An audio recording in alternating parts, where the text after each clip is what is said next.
Hey, I'm Sara Snow with another episode of Refreshed. Now I'm on a mission to show you that making good food doesn't have to be time-consuming or difficult. So this is another recipe I promise to show you in under 5 minutes. This is fresh basil pesto.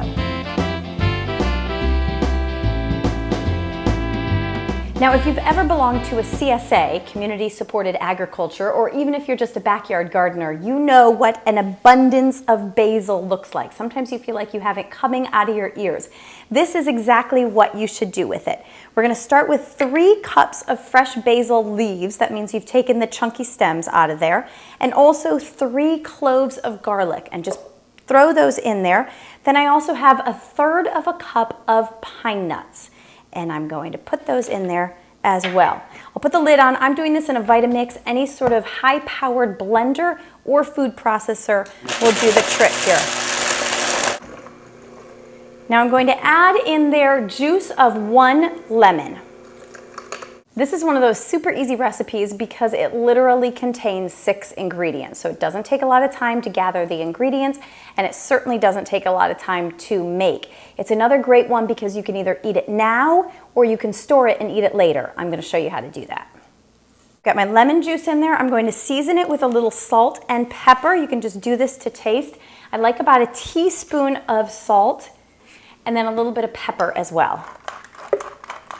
Those little things like using fresh ground pepper as opposed to jarred pepper really do make a difference. It's like using fresh herbs instead of dried herbs. Whenever possible, go the fresh route. It's going to make your food taste so much better. And then you will become addicted to good food instead of bad food.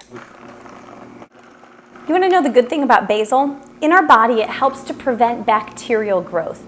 It also, because of those polyphenols, is a strong antioxidant. But the coolest thing I think about basil is that the oils in it work as an anti-inflammatory the same way as an over-the-counter drug is going to work as an anti-inflammatory in your body.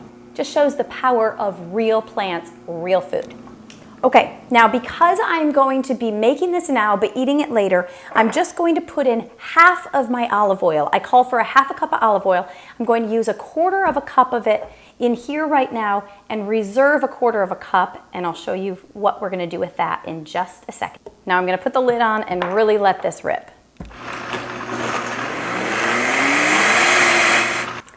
Okay, once it's nicely blended up, then you're going to take your pesto and put it in the container that you're going to be storing it in. I like to use glass jars. They actually work really well in the fridge, but they also work really well in the freezer. You could also use any other container with a nice tight fitting lid. Pour this mixture into your jar. Look how beautiful the color is in that. I like my pesto to have a little bit of texture and chunk to it. If you want it smoother, just simply process it longer. Then, here is the trick for storing fresh pesto. Take the remainder of your olive oil and pour it right over the top of the pesto. When you put that in the refrigerator or the freezer, that olive oil will form a protective barrier and will keep the moisture locked in. Simply put the lid on tight and you're ready to go. This also makes a gorgeous gift, a housewarming present for someone, especially if you've grown the basil yourself. Then when it's time to serve it, stir in the remainder of that olive oil and also incorporate in 1/2 cup of Parmesan cheese. Serve it up a number of ways, tossed into pasta, spread onto a baguette with a little bit of goat cheese. Let your imagination run wild. This is one super quick, super healthy recipe that should become a staple for your family also. Enjoy.